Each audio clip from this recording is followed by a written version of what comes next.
Hey y'all, welcome back to the Don't Mom Alone podcast. I'm your host, Heather McFadden, and this is the place where I get to walk alongside you and connect you with people and with resources so you know that you don't mom alone. And in this episode, number 333, I get to connect you with parent coach Mary Van Geffen. It's a lot like a wartime medic. And I hate using war as a metaphor for parenting, but sometimes it feels like that to our senses. We're being bombarded. It's too much. We're overstimulated. And a lot of times we think, I got to go to the patient. I got to go to the child and figure out what they need. But really, the medic has to start with them. Like, what if the bomb went off and they actually don't have a leg? They need to probably first stop their own bleeding, get okay, and then go help the other person. So that happens by checking in with what's happening with my body. Our body makes decisions way faster than our brain, and they're not always rational. So we kind of want to check into that. I don't remember how I found Mary Van Geffen or when, but it was this summer, and her posts and her Insta stories were influencing my daily interactions with my spicy kids, because she has as her tagline that she's a parenting coach for spicy kids, but she is also a certified simplicity parenting facilitator and a coactive life coach. So much more than that. Every day she's offering great tips and advice for helping parent your kids. And in fact, if you stick around the end of the show, I'm going to direct you to some links for a parenting sibling interactions course that she's launching August 21st, and you can watch the replay if you're not available that day. She also has coaching, and we have a little code for you to save some money off her parent coaching. In today's episode, we're talking about embodied motherhood, how to be aware of what's going on in our body. And we're going to focus in on 4 things that all start with the letter P: presence, posture, proximity, and phase of your cycle. And I know dads listen to the show. This isn't all moms. All of this information is helpful. Y'all, super helpful for being aware of what's going on in us as we interact with our kids. If you've never considered which part of my menstrual cycle is the best time to declutter my house, at what week should I be working on challenging behaviors that I want to shape in my children? Which week of the month? Telling you, it's going to blow your mind. My VA, Sarah Jane, listened to the episode, and she said when Mary shares about talking like a queen and that whole posture part, that P, it influenced her to buy a crown for 75 cents at Bardell. And then when she was at the grocery store, right after listening, she changed from talking like a beggar with her kids to talking like a queen. And you don't want to miss all that. So let's get right to it. Here we go.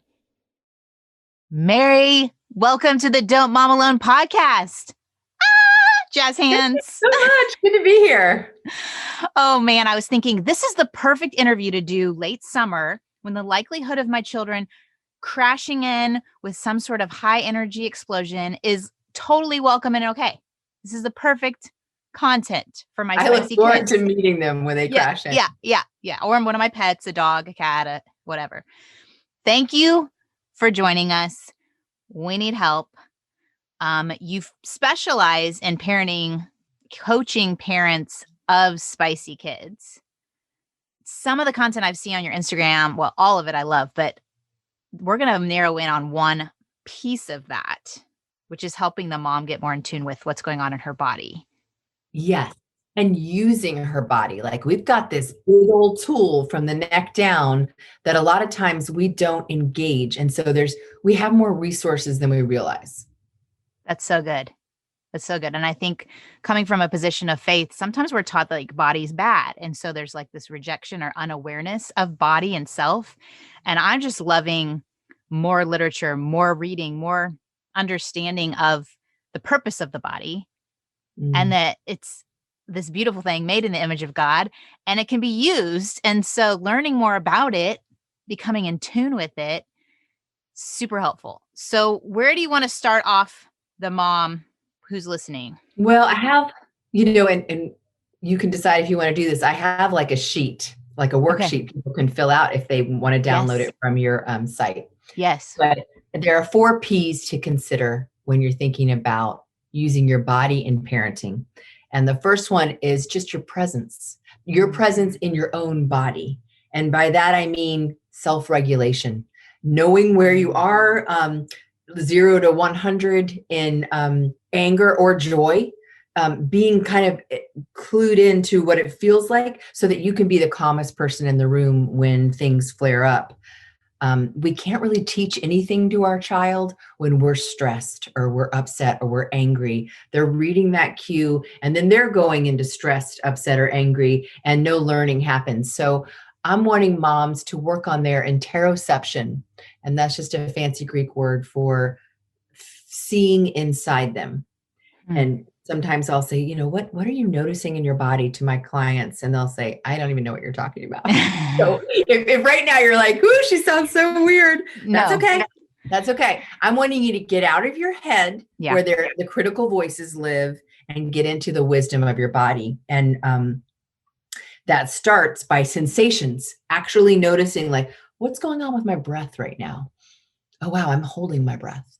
Or, oh, geez, I have my stomach clenched as I am helping this child go to the potty. What's that about? Like, oh, maybe I'm feeling a time starvation, or I'm annoyed I'm doing this again. Why don't I relax my belly, make sure I'm breathing deeply? Like there's kind of a self-care component to noticing your body. And we can do that when our kid is losing it on the floor in Target. Like just take a minute. We don't actually, it's a lot like a wartime medic.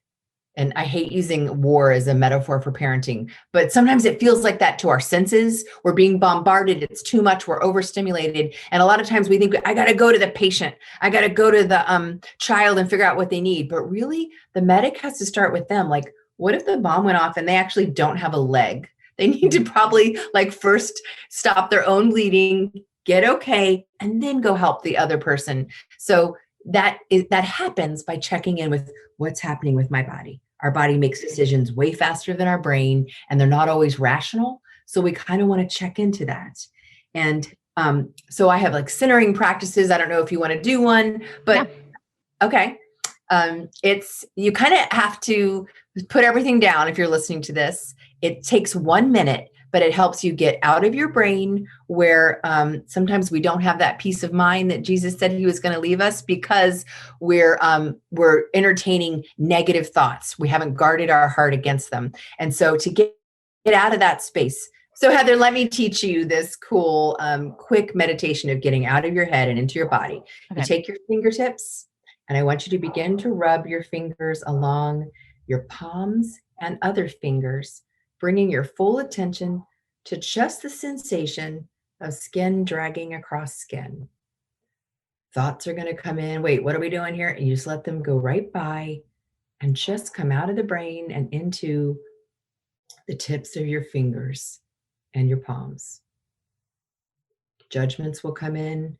We recommand our brain to stay with this sensation of touch. For folks where this is really hard, you can also put the hands next to your ears as you do it. And now you've got 2 bodily sensations, sound or hearing and touch. And that's it. That was 40 seconds. We do that. And even the failing of doing it is building new neural pathways in our brain that help us shift out of a destructive feeling or thought pattern and come back into a calm, kind, and firm sort of place to be.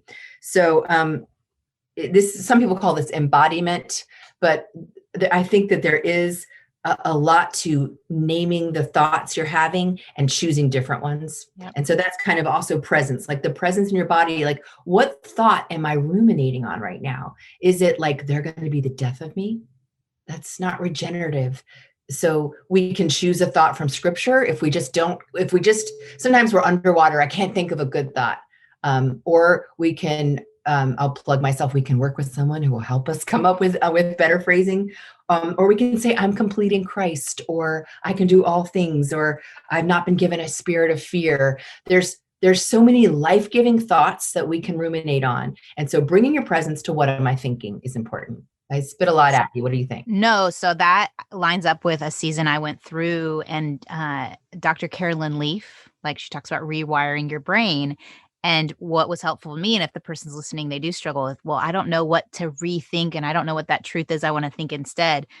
It's like a journaling exercise you do outside of the stressful time and just pray like, God, I know you don't want me to think, oh, this child's going to end up in prison, or, for me, it was, I'm always missing out. What's something you want me to think instead? And just sit there in silence and listen. And whatever thoughts come in your head that feels like it lines up with truth, scripture, and something encouraging, and then just have that ready. So when the negative write it on thing, an index card. There's no shame in yes, taking it until yes, this becomes a real thought for you. And another way, if you're not a journaler, that for some reason works, is to put your hand on your heart and your hand on your belly and kind of imagine the Holy Spirit just funneling through you and communicating with you, and listen to like, what does God say about this situation or this child or this life of yours, or how you're doing? Because usually it's like some sort of self-condemnation. I'm messing this up. I'm screwing this up. I'm not good enough. Well, let's hold on a second. What does God say? And for some reason, when you have your hands here in this nurturing spot, you can kind of check in and know that that's not of God. Yeah. Yeah. That's so good. That's so good. I feel like there's situations when my boys were all little, and I have a lot of spicy kids. Okay. Oh, I love them. And I was thinking, I wonder how often the parents you're coaching are sensitive themselves or might have been spicy kids themselves. And so there's like this added extra energy upon energy. So I'm a little bit sensitive to the noise and the crazy. And it's so much that I'm reacting and responding and completely unaware of what's going on with my body. I think I spent most of my early motherhood years, like just in a constant stressed out state, anxious and reacting, responding, and not present. Yeah. And we end up bringing, and we've all been there. Yeah. We bring this level of intensity to something that, oh no, we don't hit. No, thank you. Versus, oh my gosh, now I'm getting hit. Like we can bring, two moms can be in the same situation, experiencing it so differently based on their understanding of like what's happening in their body, like catching it earlier, knowing your kind of energy signature, like, oh, here we go. I'm feeling heat in my chest. I'm going to step away. Another thing around presence in your body is like being in touch with what you need. How many times do we not go to the bathroom because it's like, okay, hold on. All right, we'll get you this. Like we're a short order cook. And that's a false narrative. We don't have to be like that. We can say, oh, time out. Mommy's going to go sit on the potty. You know where to find her, right? Or actually, I need a glass of water. I was going to say that. Yeah. Sometimes I just needed a glass of water. That was literally all I needed. And it sounds so like its own. I remember when I first started coaching parents, I felt like, oh, self-care, it's such like a buzzword, but it ended up that a lot of transformations would happen in women just by saying, I want you to hold this question for the following week. What am I longing for? Or what do I need? And because there's a lot of victimhood and martyrdom and mothering that does not help anybody. We saw it modeled, or we were made less than when we were little, but it's time to break out of that because nobody wins. Kids know when you feel put upon and, okay, let's do it. Let's get you guys in the car. It's like, that doesn't feel like love. So true. All of that. I was thinking that as you said, taking that time, even the centering with your hands is self-care. I was like, it does not have to be a manicure, pedicure, girls' night out, this expensive thing. Like that's relieving for a lot of people that feel like they should do self-care and it's cost prohibited, time prohibited. Like you're not saying that. Pay attention to what you personally need and do it. Well, and you can even put like communing with God, abiding in him, being self-care. Like when we make a little more space to say, hold on, I know you want a glass of milk. Hold on. Mommy's listening. Like sometimes we just need to listen to ourselves, to the small, still voice of God, even though people are screaming and all. So it's like we're learning this life skill nobody taught us. Yeah. Of how to create space in the middle of chaos. It's like the definition of shalom, right? Is peace amidst the chaos. I don't know. Fact check me on that, but it's something around that. Well, shalom is wholeness. So yes, it's like this wholeness. It's all coming together. But I think this used to be called the God-Centered Mom Podcast. And that was the goal, was not about self, because sometimes self-care can feel selfish. But I know in my heart and head, when it makes a subtle switch from when I became a self-centered, quote unquote, mom, it was like, leave me the heck alone. Everyone leave me alone. It was coming from a reaction of being child-centered.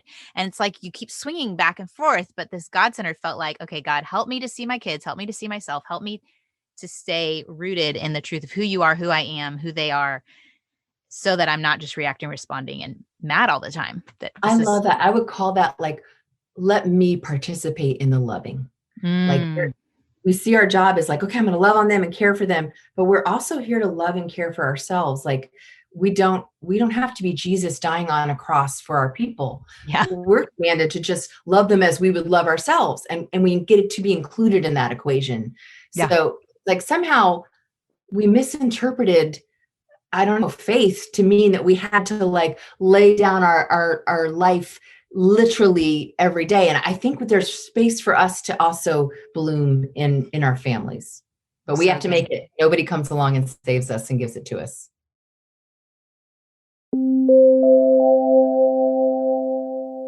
I know when my kids were little, I could be physically present with them, but not really connected and really engaged in what they were doing, particularly when it came to playing with them. If that's a struggle for you, I want to introduce you to one of this week's sponsors.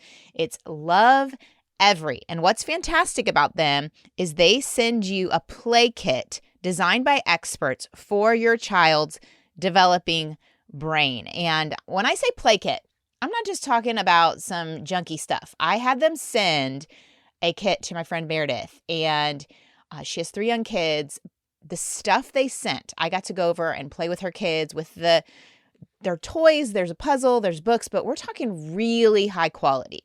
Think of like the nicest wooden toys or interactive toys you can think of. There was one that had a set of balls that you push in the top and it goes down the little twirly path. I mean, really nice. And then a wooden box that had different tops that you could put on the box to insert maybe coins in it, or little Q-tips, or carrots that were so cute that went with the little wool house for the bunnies. I'm just telling you, so many things you could do with what they sent. And if you don't know how to play with the toys, they even send you a play guide with expert tips on how to play, how to do-it-yourself home activities with the things that you get in your kit. And what's even more awesome is they are delivered to your house every few months to grow with your child. Because as a speech language pathologist, I can attest to the fact that there are different stages of play that build on each other and that coincide with language development. And it's super cool. And it all leads to better reading and learning and lifetime of success. So if you want to take the guesswork out of your child's play, choose Love Every today. Get free shipping when you sign up to receive your play kits if you go to loveevery.com/DMA. That's Love Every, and take the last E in love and the first E in every, smush them together into one E. So it's lovevery.com/DMA for free shipping. loveevery.com/DMA.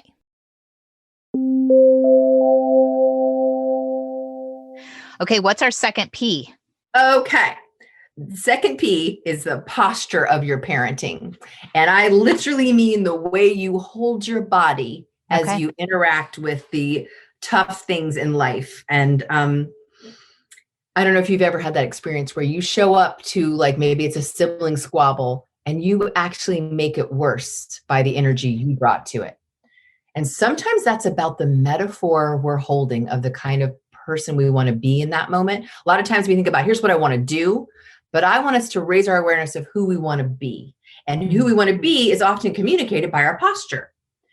So it's the emotional energy. And my favorite posture to recommend to moms is that of a queen. Oh.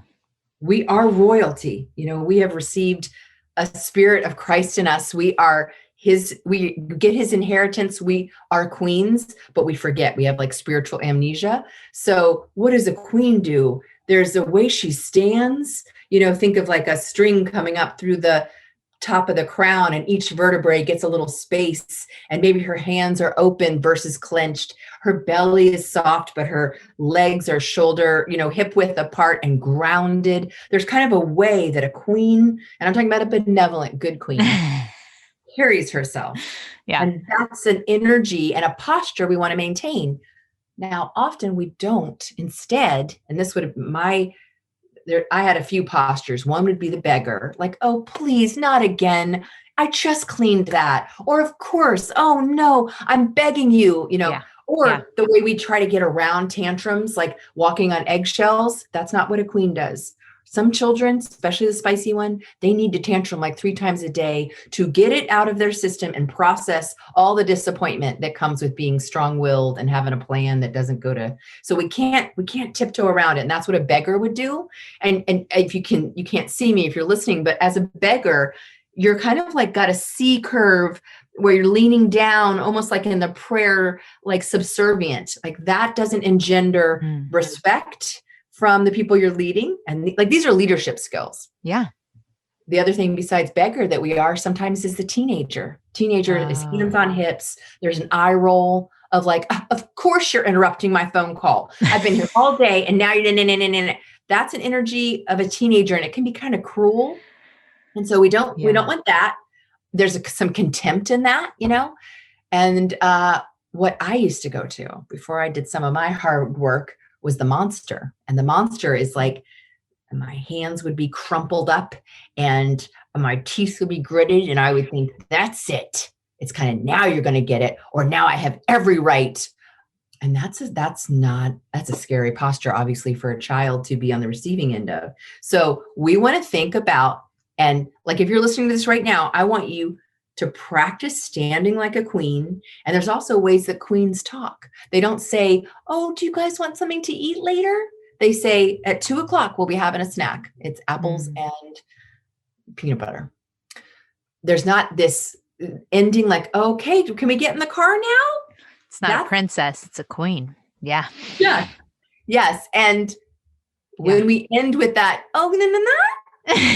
We haven't made a command. We have made a bid. Now the negotiation is on. So we can't get mad when they say, no, I don't want to, because we asked a question. We didn't make a command. Well, and I'm thinking, like, in my mind, the really sweet moms are the ones who talk like that. And you know what I mean? That's like in my head of like the mom I would want to be, who's really sweet and tender and kind, does end like that as a question. But you're right. Like, over time, it's not going to hold up, though, if you're constantly not holding authority. Yeah. There's times for that. Like, if we're just in conversation and I'm learning about you or I'm nurturing you, I can be that more gentle, tender. But when something needs to happen, I need to communicate that with my posture, my tone, even my words. Like, you may get in the car seat now.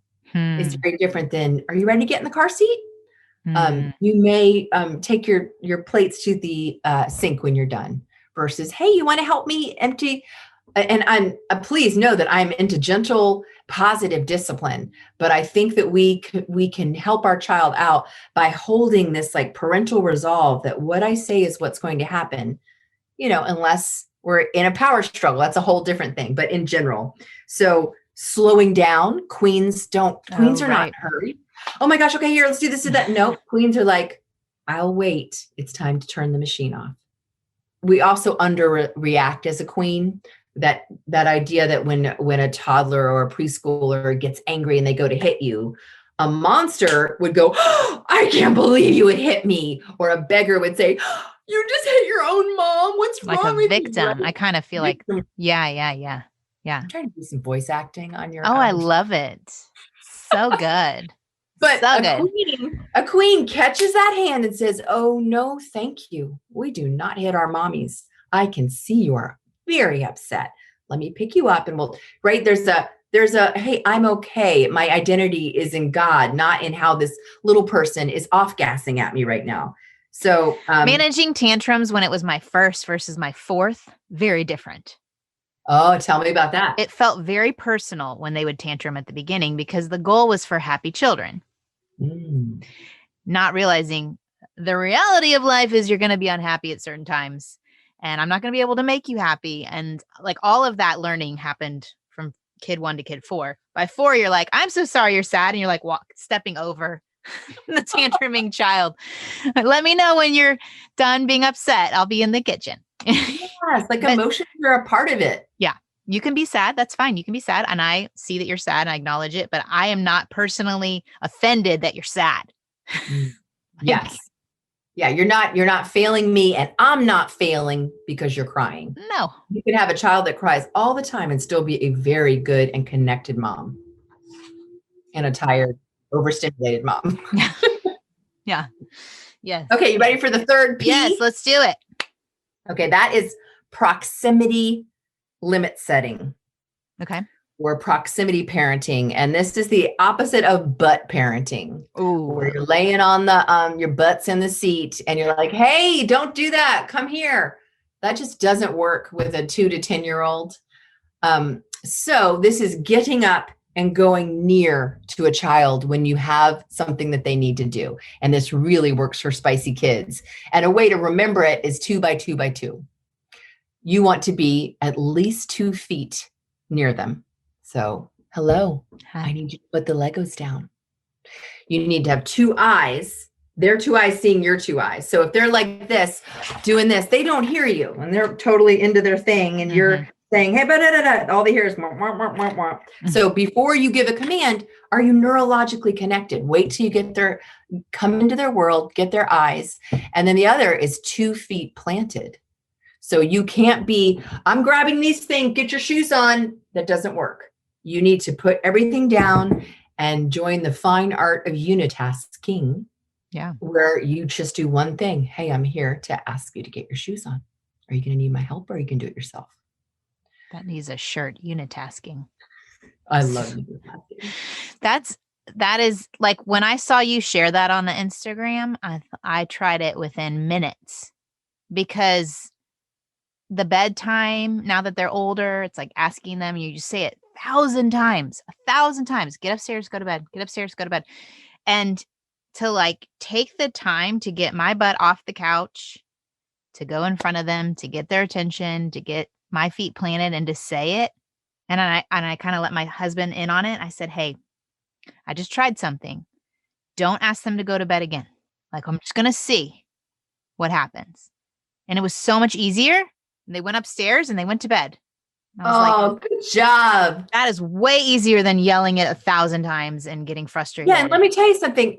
Every time you give a command or ask for something and you don't enforce it and they don't do it, you're kind of weakening your parental reputation. So better to stay quiet when you know, like I know my 14-year-old is not going to get off the computer by me shouting it to him. Hey, time to get off. Yeah, 1 second. Oh, guys, come on, we're going. So I have to walk up and say, hey, take those off. What's up? I need you to get off now. We're leaving. Okay, guys, I'm getting off. And I don't walk away until it happens. Is this like efficient parenting? No. I don't think there's a thing. Mm-mm. I think in the times we think we're being efficient, it's sabotaged later on somehow. Like Yeah. Effective parenting. I've never found any shortcut. I wish. No. And with the 2 by 2 by 2, how many 2s? 2 by 2 by 2. 3 2s. We can add another one. We can make the 2 by 2 by 2. I'm thinking of the mom, because I was her, who has the newborn that she's nursing every second for like the whole day. She just, and she's on the couch. Maybe she's not a nurse and walk around the house stage, or there's latching. Who knows? Maybe there's a bottle. And she has the toddler and she has the 4-year-old. She wants to do 2 by 2 by 2, and there's chaos and there's sibling rivalry, and she's on the couch and all she can do is yell, "Stop it." That was step 1 is just the inside game of this is a season of not having as much control as I would like. This is the 4th trimester. I am still like keeping a child alive, and that's enough. Some things are going to go down that I won't be able to bring my full attention to. So that would be step one. Yeah. And step two, I mean, sibling things.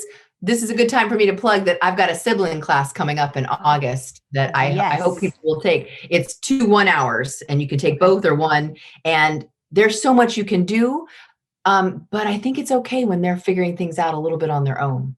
So with that person, it's like choosing what you need to bring your full attention to, and the strength of your parenting, and letting a lot of the other stuff go. Mm-hmm. Yeah. And then also having rhythms, like, while I'm doing this, this is your time to do this. And I don't know, any other thoughts on that? I mean, when it came to my attention was when a teacher said, what do you do when your child misbehaves? Like, what's your consequence? And I was like, oh my gosh, consequences. I totally forgot. Like, I totally forgot about discipline, consequences, training. It's literally been survival mode, keep everyone alive. And so I feel for that mom. I also feel for the mom and messages I've been getting, all of the work from home parents now that are trying to keep up with 3 young children while being productive for work, and really like trying to focus and getting very overwhelmed with And the constant that's demands. so hard to give advice into, because it's not appropriate. It's not appropriate that one person would be called to hold those 2 roles at the very same time. It's also not appropriate for children, 7 and under, to be asked to be independently taking care of themselves and not needing your input. Like, they're made to be right alongside you, doing life with you or with the caregiver, right? So it's a period of time where we're asking so much. So it's just like, we need to cover it with empathy, and know that when in doubt, I say choose connection rather than control. We're not going to have a lot of control when we don't have the time or the energy to follow through on things. So let's make sure we're connected, because connection is, the honey. It will help us to have more control.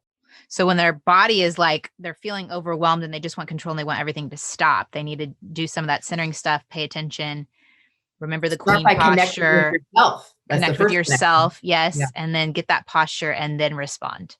Yes. Okay. Yeah. And have like so much empathy, both for yourself in an impossible situation, but also for them. They're wanting to interact with you and to feel seen by you, and they're being, asked to move out and do other things. And so everybody's doing the best they can. Yeah. So hard.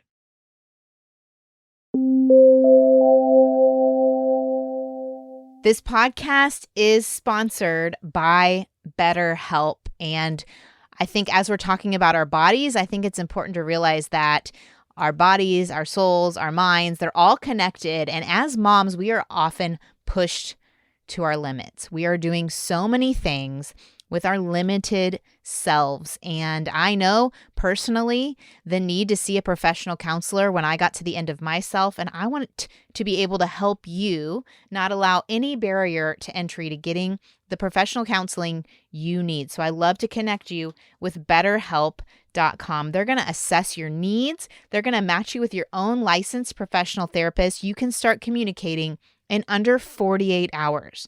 It's not a crisis line.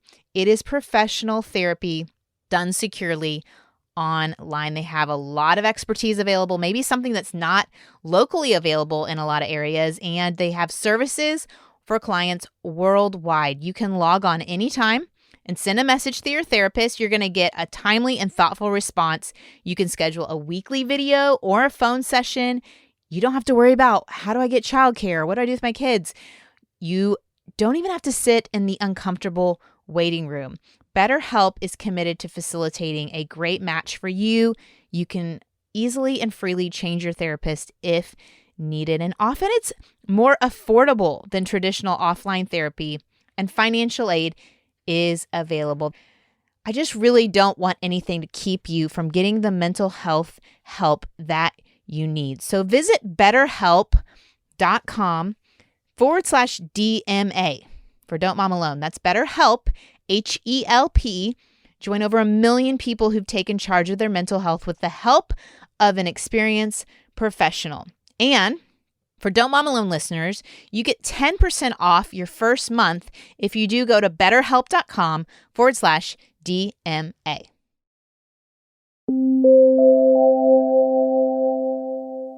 The fourth P. Yes. Let's This do is it. my favorite one because Okay. it's so out there, and I'm an Enneagram 4, and I want to be I talking know. about stuff that no one else is talking We're about. both Enneagram 4s, actually. And when I saw it, I was like, yes, she's getting in the nitty gritty. Yes. So Okay. the fourth P is phase of your cycle. So this assumes that you are cyclical being, and newsflash, you are not when you're on the pill. So the pill does a nice job of flattening our sort of hormonal rhythms that we have. So same if you're breastfeeding or pregnant. that's sort of to be determined, because we don't know when you're breastfeeding if you've ovulated until ovulation is what sets off menstruation. So hard to say, just assume yes. But in an overview, we are cyclical beings as females. Men's hormones reset every 24 hours. My husband is the exact same man at 8 a.m. every single day. Bless him. And the world is set up for him, right? The world expects us to be that way. Women are not that way. I am a very different person 7 days from now than I will be 14 days from now. We have about 4 seasons of how we are. And when we begin to track that and be aware, we can kind of plan our parenting energy around that. I just am so excited. So just tell us more. Okay, well, I have an 8-week class, so it's hard to. Okay. I'm going to tell you as much as I can in 5 minutes, but start with being so gentle to yourself during menstruation, like day 1. Your day 1, 2, 3, 4, when you begin to bleed, your body needs to rest. And so often we try to hold ourselves to the same energetic level as the rest of the cycle, and we can't. This is the time for TV. This is the time for frozen food or whatever's easiest. This is the time to call in your chips and ask play dates to be at somebody else's house. So in terms of parenting, it's also your most intuitive time. So it's the time when your left and right hemispheres of your brain have the most, like if we looked at them, there's the most communication happening. So you're able to access all of you in your thinking. And so you might notice things in the relationship now that you won't later. So be aware, slow down and notice, like, is my son okay? Is he struggling? Are we okay? Or is our connection good? Is my daughter pushing away her friends? Like, just sort of checking in and becoming in tune. This is not the time to start teaching a new skill. And so sometimes we think, oh, I'm going to modify this behavior. This is a no-go. This actually isn't the time because we won't follow through. We wait until the follicular period. Oh my word. Sort of the spring. That's about like your period is over, and now all your hormones are starting to ramp up to ovulation. And now is the time to say, okay, red light, green light. We are no longer going to scream when we are hungry. We are going to say more, please. Or that's a weird example, but basically whatever it is you are working on, if you're working on putting away your toys before you work on the next project, this is a time when you will tell yourself, we're working on that, and you will follow through. It's also a great time to start a new eating regimen or a health kick, because you're just more likely to stick with it. Ovulation around day 14 is when you are most energetic and social, and you're most forgiving to anybody. Like, you kind of overlook annoying habits of friends or kids not being their best self. Like, you've got a lot of mercy, natural sort of estrogen mercy. And so that's a great time to plan your field trips and your play dates and your social ability. Now, towards the end of your cycle, 3 or 4 days before your period, you don't want to see another soul in front of you. So look at your calendar ahead of time. And I actually put a color there so that my husband knows, okay, I see what's coming up. Not to have an excuse for poor behavior, but so he doesn't take things personally, and we don't schedule anything on those days. I'm trying to just rest, but you're really good at decluttering the last 4 or 5 days before you bleed, because you notice everything negative. So that is not the time to work on a behavior change with your child either. That is so helpful, because literally that'll be the time when I'm like, okay, I don't like anyone living here. Everyone is wrong and bad. I hate my work. I hate my friends. I hate everything. And so instead of quitting it all, put it into decluttering. Yes. That's a very good tip. Okay. Decluttering and like preparing the ladies' chambers, because come period or bleeding, you're going to want to kind of rest and see visual order. So use that energy to get everything clean and nice. And that's a time to like declutter your kids' drawers and all that. But special one-on-one time would have happened, maybe right around ovulation or after. So the more aware you are of how your body is shifting and your superpowers are changing, the more you're not holding yourself to the standard you can't always meet. We are a different person every day, and that is totally okay. That is super freeing. And I'm thinking of my friends that are ones and how I, as far as we can go to one, but how hopefully freeing that is for them. Hopefully, like to not keep that standard all month long. I'm also curious for our dads that are listening, if their minds were just blown a little bit, to adjust expectations there or help, Yeah, I actually have like a one sheet in my class about how for husbands, just like this time she'll be like this, and here's what I need to do, just because they don't, some of them don't want to get into the nitty gritty. But my husband likes to say, ludicrous time, which is really, it's luteal is the right word for when you're ramping up to about your premenstrual time. But he now feels like he really has a handle on my changing body, and we're not making me wrong for it, because I'm like a talk show queen around ovulation. Like I can do no wrong. So we're different all the time. That's so helpful. I remember seeing you, what were you like doing your compost with that energy, that luteal energy.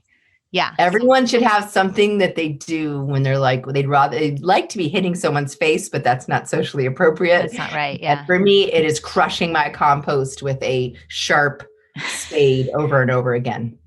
Like that'd be a good time for a boxing class. That would be a good time for some sort of, healthy physical exertion. It's good. Yeah. And then it's like, as you get closer to your period, though, you actually need less exertion. It like something switches, right? And then when you're bleeding, no working out for you.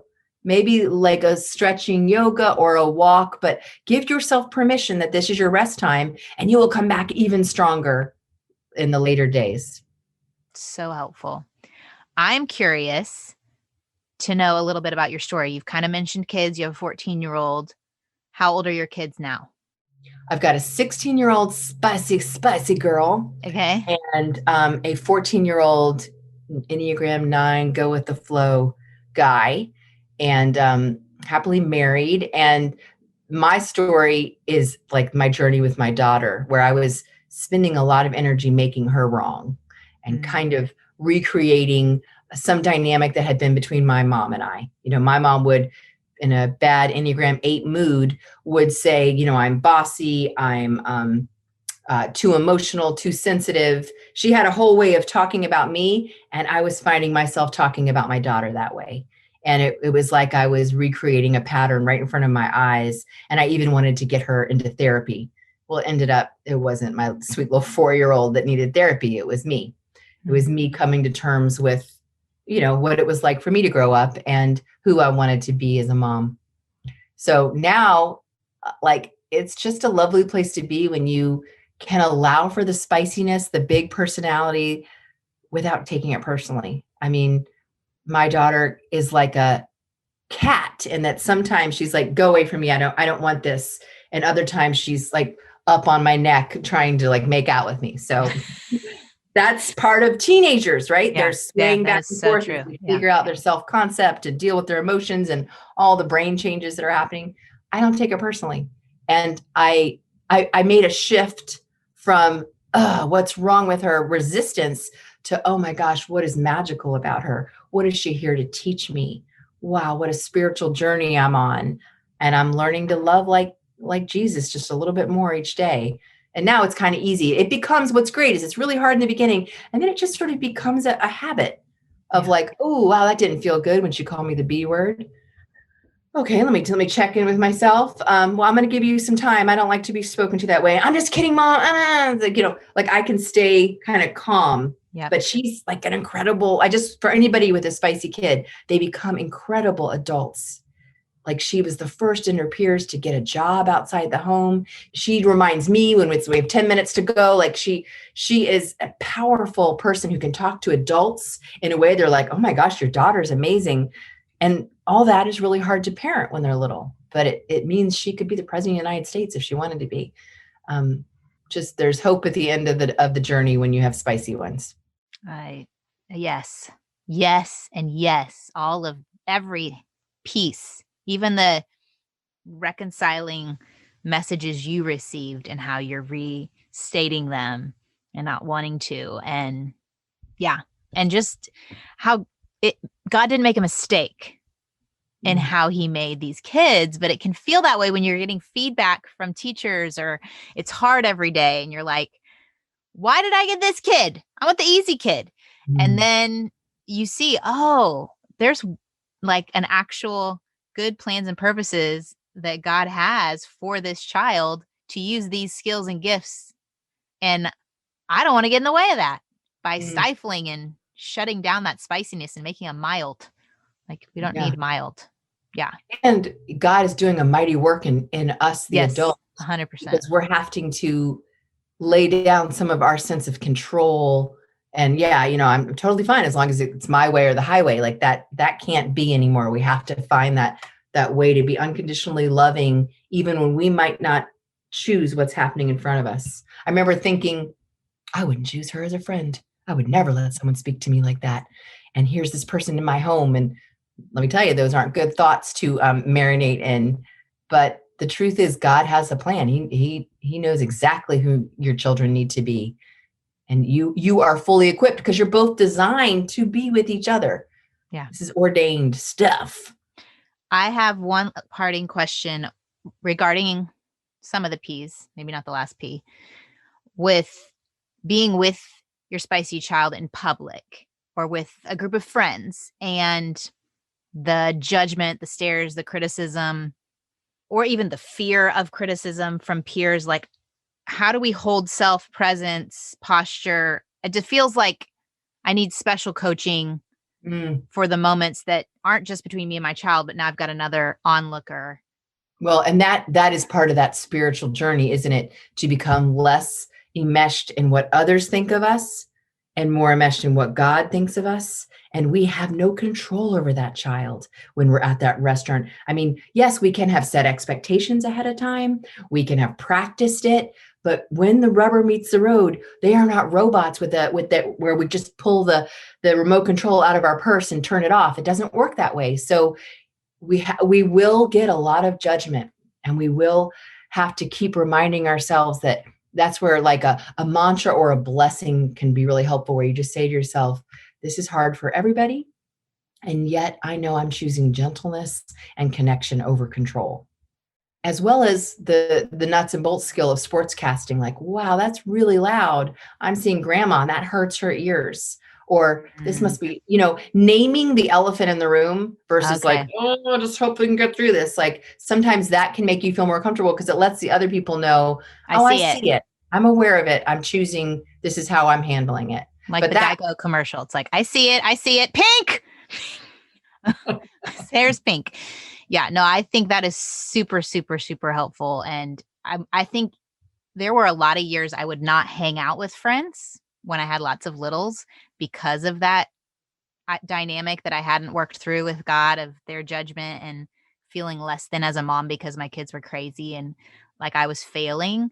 But I've come to a place now, and it helps that they're older. It helps that I'm older, that we were just at a lake house with friends and one of my kids was being total jerk, and I managed myself and my response. And the mom, instead of judgment, she just looked at me and she said, this is really hard. You're doing a great job. And I'm thinking that's what can happen if we hold self. Kids are going to be jerks, and we expect kids to sometimes just have raw emotions or say things. And what I can control is myself. And so it's for the mom listening who struggled with that, being in community when your kids are crazy. I get that. And I did a lot of like just girl things for a while while I worked through it. Yeah, I lost some friends. Oh yeah, tell me about that. Like went on a camping trip and she was 5 and had some big old emotions, and I took her into the tent and she's just screaming, and the other family was just like in full judgment as if there was something I could do. I mean, they're raising wallflowers and lemmings and beautiful creepy compliant kids.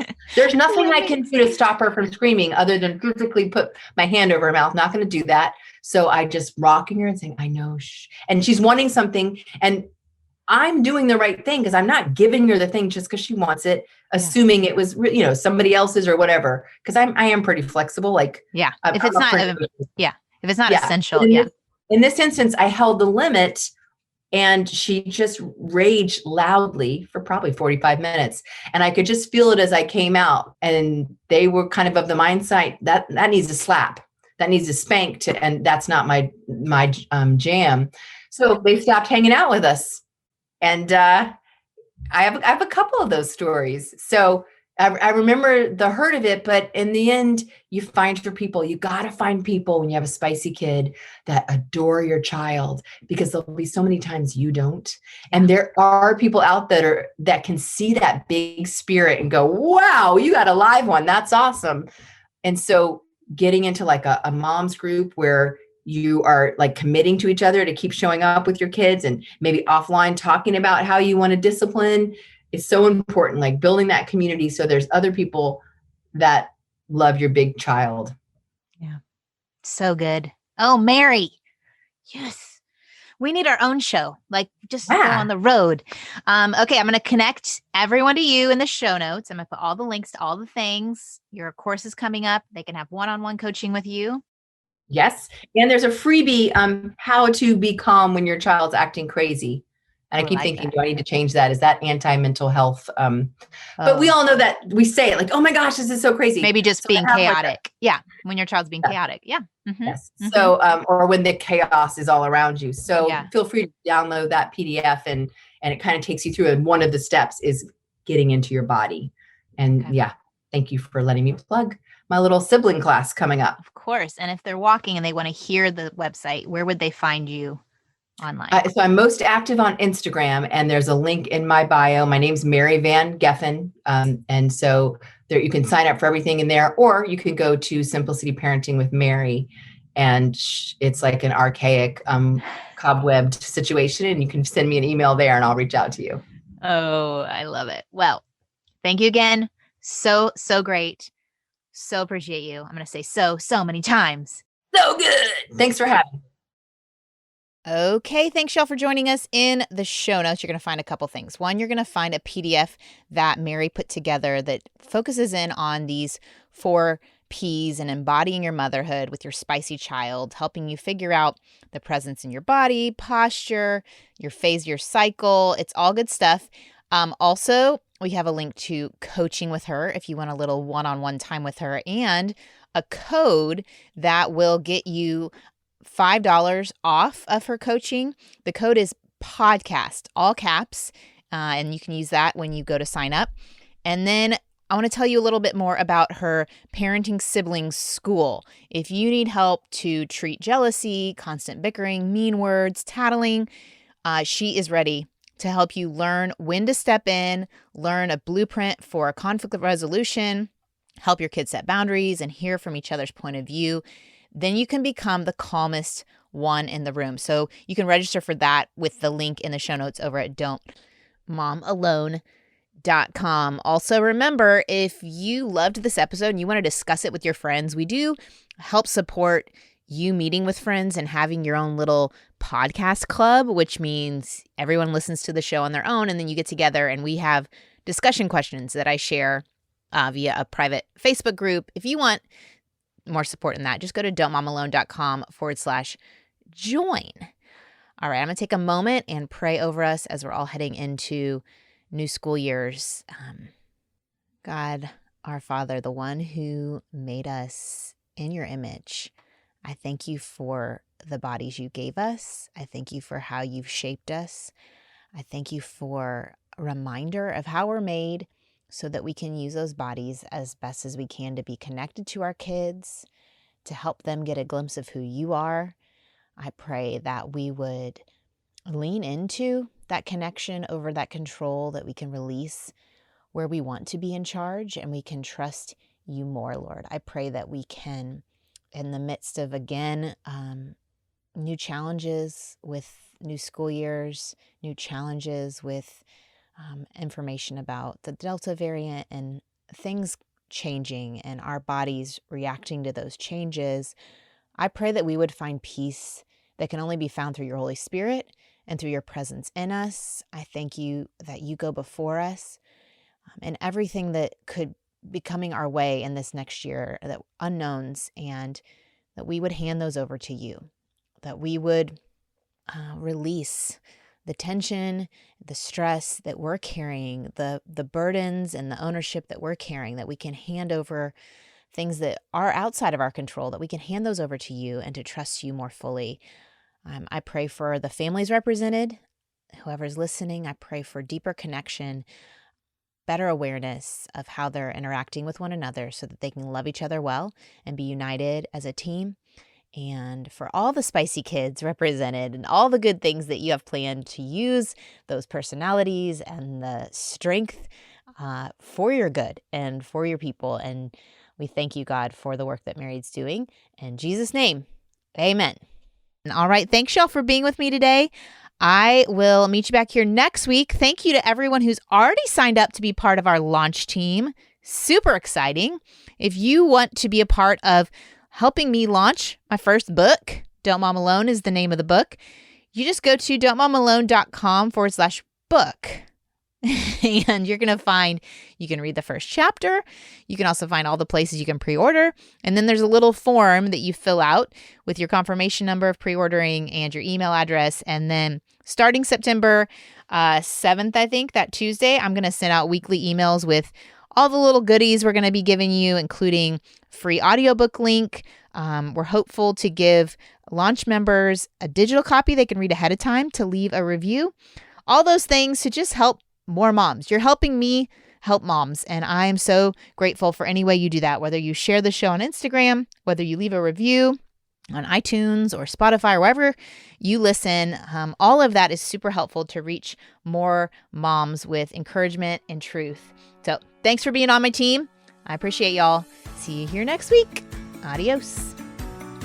I hope you enjoyed this episode of the Don't Mom Alone podcast. If you're wanting to connect with more people and more resources to help remind you that you're not alone, head over to don'tmomalone.com. That's where you'll also find show notes with any links mentioned by our guests. Most importantly, I want you to know the good news, the great news that you're not alone because God has promised to always be with you. With faith in Jesus Christ, the one who died for you and rose again, Jesus said when he left, he was going to leave a helper, a comforter, to be with us. God in us. Moms, that's superpower. So while you're washing dishes at your kitchen sink, while you're driving to and from work, while you're feeding that baby late into the night, while you're cleaning sticky floors, God promises to be just as present with you as when you're worshiping in a church pew. As it says in Zephaniah 3:17, the Lord your God is with you. He is mighty to save. He takes great delight in you. He will quiet you with his love, and he will rejoice over you with singing. Now that's good news. Have a great day.